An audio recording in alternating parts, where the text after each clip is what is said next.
এই রে, মেজবু আজ আবার এই গোষ্ঠীর সঙ্গে শোভার তাল করবে না তো?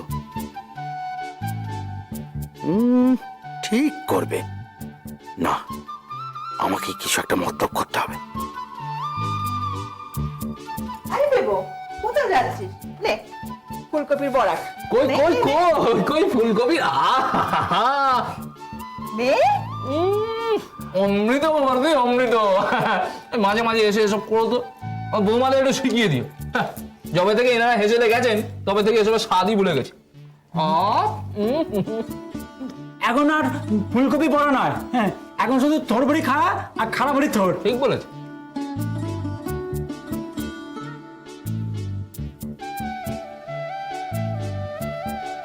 শালারা বড়া খাচ্ছিস, খা না।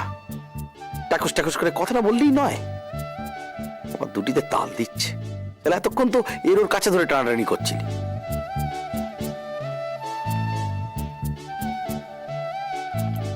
হ্যাঁ রে, কেমন হয়েছে রে? অপূর্ব অপূর্ব।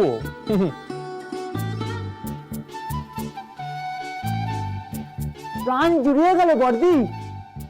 তাইলে ভালো হয়েছে বলছিস? আলবাত ভালো লেগেছে। না, মেজ বউ করেছে কি না তাই ভাবলুম তোদের হয়তো ভালো লাগবে না।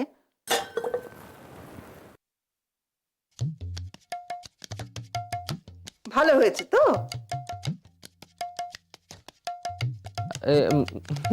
ভালোই তো।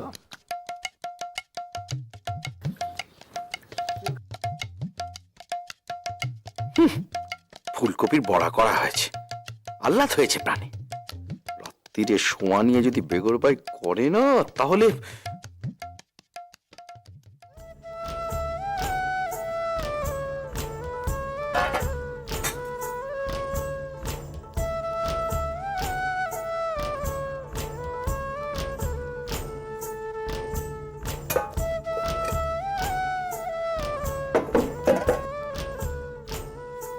আরে পেবো, কি হয়েছে তোর? তখন থেকে মৌনি বাবা সেজে রয়েছিস কেন?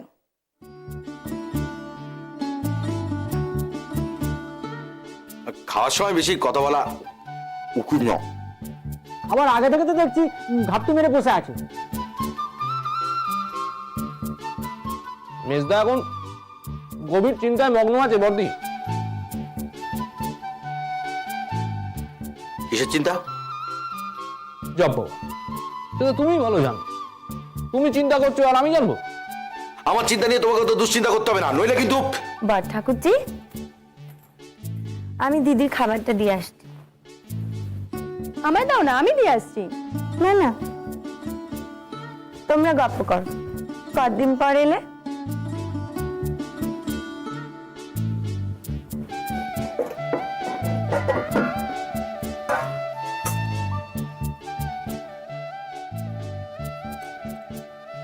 আহা, মা শারদা, সবাইকে খাওয়ানোর দায়িত্ব ওনার।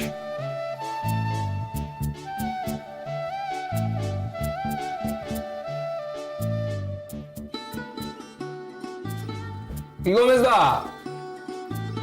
বলি ভাইপোকে দেখতে আতুর ঘরে যাচ্ছে বুঝি?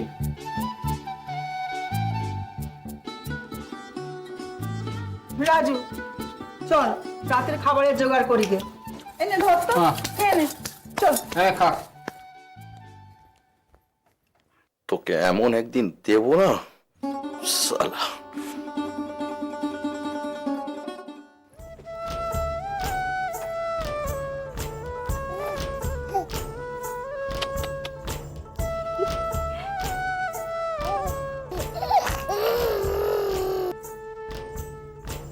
দিদি, ও দিদি,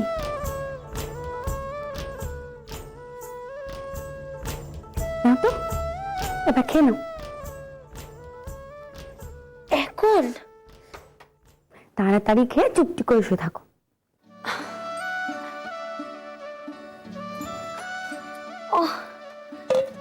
তোর খবরদারির জ্বালায় আমি আর পারিনি বাপু।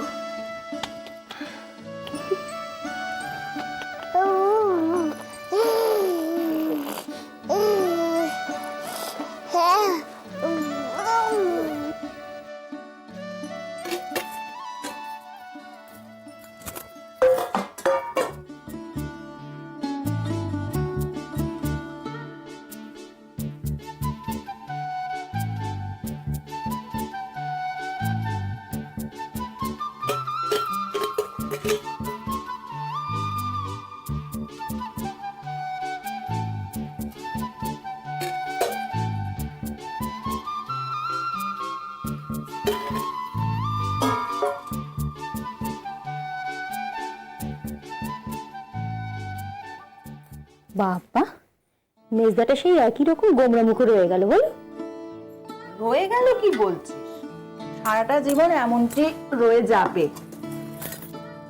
কোনো কিছুতেই তার শান্তি নেই, সব সময় একে ওকে ধমকাচ্ছে। সত্যি একমাত্র ওই মেজ বউয়ের কাছেই জব্দ, তাই না? কি জানি বাপু, এখনো বুঝে উঠতে পারলুম না যে কে কার কাছে জব্দ।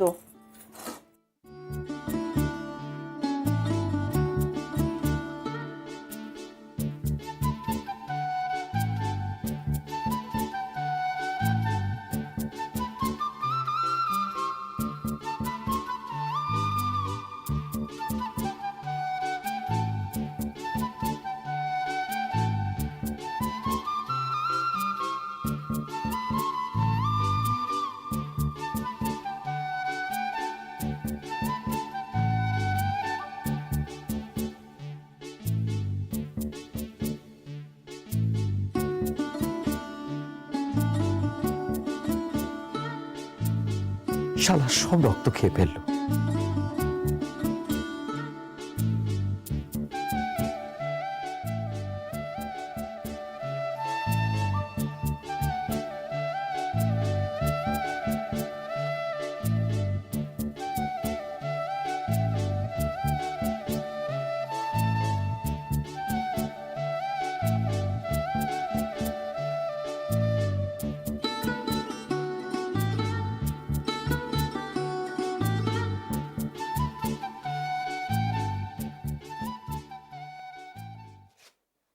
আরে সুশীল, বড় বোন খাওয়া হয়েছে? হ্যাঁ মা, মেজে বউ নিয়ে গেছে। ও, সেই তো তখন থেকে ছোটাছুটি করে সবকিছু করছে। এখানকার সব সেরে তারপর বড় বউয়ের কাছে গেছে। তার কাজ সে করছে? মা, তুমি একটু মেজে বউকে বোঝাও না। আমরা যতদিন আছি ওকে একটু ছোটাছুটি করতে বারণ করো। আমাদের তো কিচ্ছুটি করতে দেয়নি। ওরও তো নিজের একটু সাবধানে থাকা উচিত, বলো? না মা, আমি বলতে পারবো না। আমি বললে সে শুনবে? তোমাদের ইচ্ছে, তোমরা গিয়ে বলো। না শোনার চারটে কারণ দেখিয়ে দেবে। এই তো সেই দিন হায় দাঁড়িয়ে দাঁড়িয়ে ড্যাব ড্যাব করে বড় বউর ছেলে বিয়েনো দেখলো। কতবার আমি গঙ্গা বললুম, তুমি যাও, তুমি পোয়াতি মানুষ, এখানে থাকতে নেই, এসব দেখতে নেই। শুনলাম আমার কথা, ঘাড় ব্যাখ্যা করে বললে আমি থাকি না মা, আমি থাকি না মা। সে ঘাড় বেঁকিয়েই রইল। সে মা, মেজে বউ তখন সেখানে না থাকলেও তো অসুবিধে হতো। কিসের অসুবিধে রে? এসব কাজ কি আমি আগে করিনি? তখন কোথায় ছিল তোদের মেজে বউ? ওর হয়ে এতটা কথা বলিসনি। যাই, ছেলেটাকে একবার দেখে আসি। মায়ের কেমন হয়েছে দেখ রাজু, ঘড়ি ঘড়ি নাতি দেখতে যাচ্ছে। বেশ করছি, হ্যাঁ নাতি দেখতে যাচ্ছি। বংশের প্রথম নাতি দেখবো না? তোরা কি বুঝবি রে মম্ম?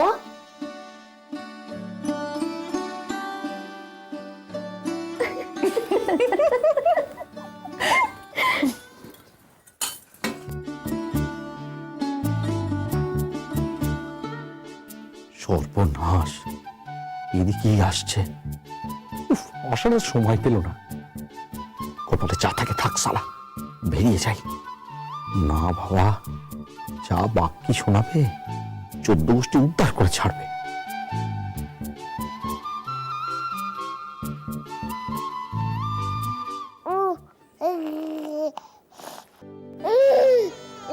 বড় বউ, ছেলে ঘুমিয়েছে?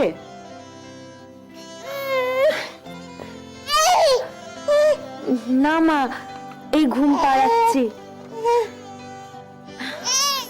দেখি আমার সোনার চাঁদের মুখখানা একবার দেখি।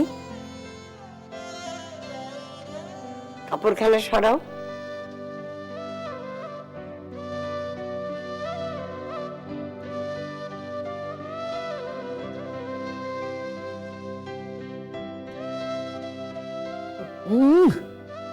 নাতির মুখ না দেখে ঘুমোতে পারছে না।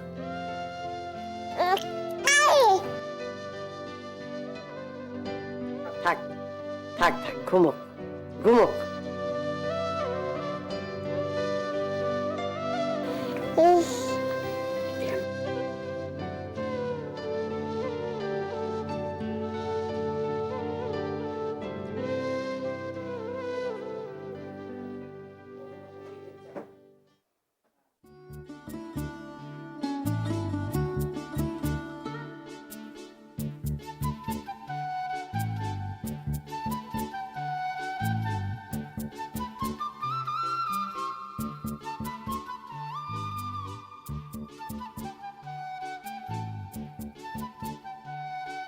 মহারানীর এখনো বেরোনোর নাম নেই। ধুস শালা, আমি যেন চোরদায় ধরা পড়েছি।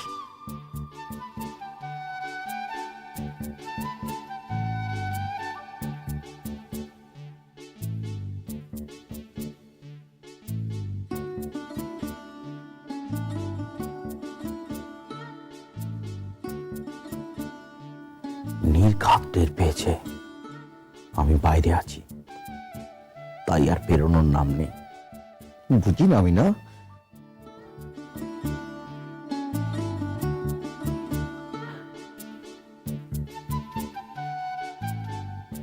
তুমি এখানে?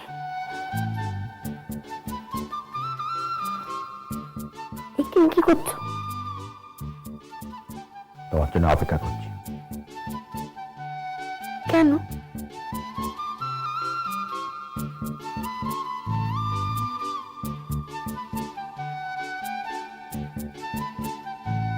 হা করো। কি? আমার মুন্ডু, মুখ খোলো। আগে বলো কেন? সবেতে খালি কেন? মুখ হা করো। ভালো না? বলছি শুধু লোককে তো ভেজে খাওয়ালে, নিজের জন্য রাখলে না তো। তুমি তো নিজে খেতে ভালোবাসে এগুলো।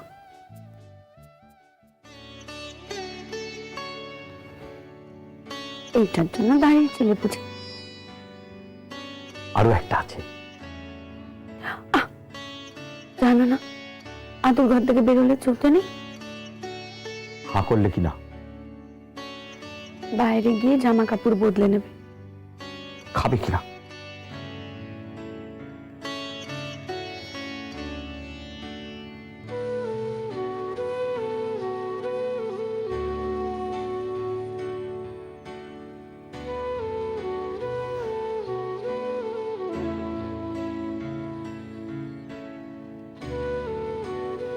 ভালো।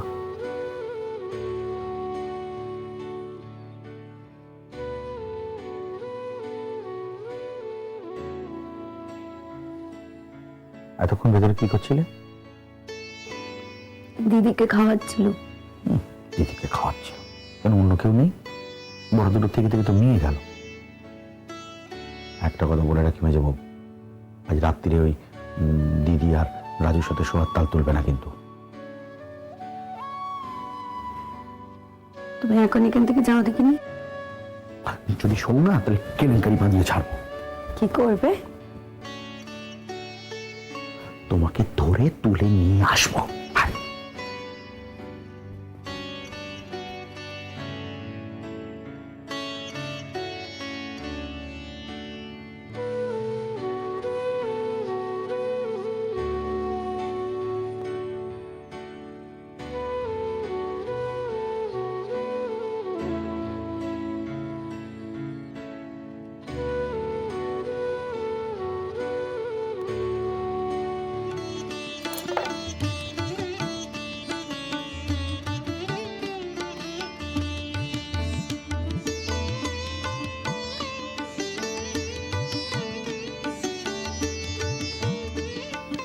দেখ দেখি, দেখতে দেখতে 6 দিন হয়ে গেল।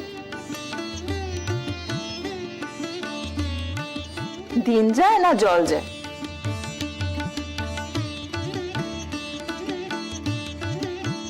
এ বাবা, পায়ের ধুলো পুটলিটা কোথায় গেল? সে তো মেজ দিনে কখন থেকে ঘুরছে। এই যে এসে গেছি। 12 জনের পায়ের ধুলো। এ না, দে দেখি। এই তুই আজ কোনো কিছুতে হাত দিস না। 5 মাস হয়ে গেছে না?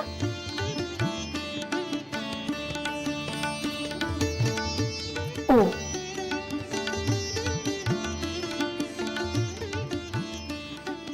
আমার ভারী মজা লাগে জানো। এই লোকে কেমন বলে, এই দোয়াত কলমে নাকি বিধাতা পুরুষ ভাগগুলিকে জান। বাবা, এতে মজা লাগার কি আছে? জানি তো কখন যে এসে টুক করে লিখে দিয়ে যাবেন কেউ টেরটিও পাবে না। সারা জীবনে সব কিছু টুক করে লিখে দিয়ে যাবেন? তাই আবার হয় নাই। এই যে মানুষটা জন্মালো, সে তো সারা জীবনে কত কিছু করবে, অন্য কিচ্ছু হবে না। সে যা যা করবে তিনি তো লিখেই দেবেন, তাই না? তাকে দেখতে পেলে বেশ হতো না? কি সর্বনাশ! কাকে? কেন, বিধাতা পুরুষকে। কি করতিস? শুধু তুমি। কি শুধতিস? এই যে তিনি এইভাবে সারা জীবনের জন্য মানুষগুলোকে বেঁধে দিচ্ছেন, এই কি তিনি ভারী ভালো কাজ করছেন? বর্দি, বোধ করি বিধাতা পুরুষের কপালেও খুব দুঃখ আছে।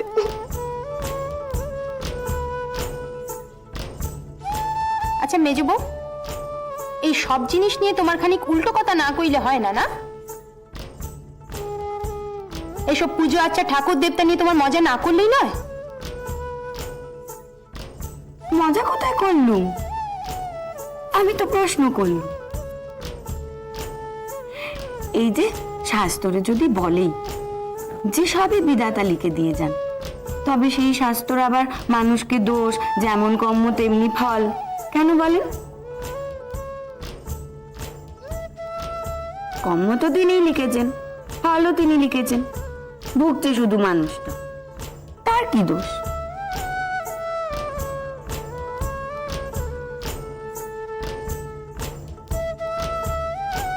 ওরে বাবা, ও মেজো বউ, তুই দেখ না বড় বউ উঠেছে কিনা। তাড়িয়ে দিচ্ছ চললুম, তবে বলি এমনি করে কেউ কিচ্ছু লিখে দেয় না। আর যদি লিখেই দেবে, তবে সারা জীবন শুধু হাত পা গুটিয়ে বসে থাকলেই হয়। যা হবে তা তো হবেই, আমি করলেও হবে, না করলেও হবে।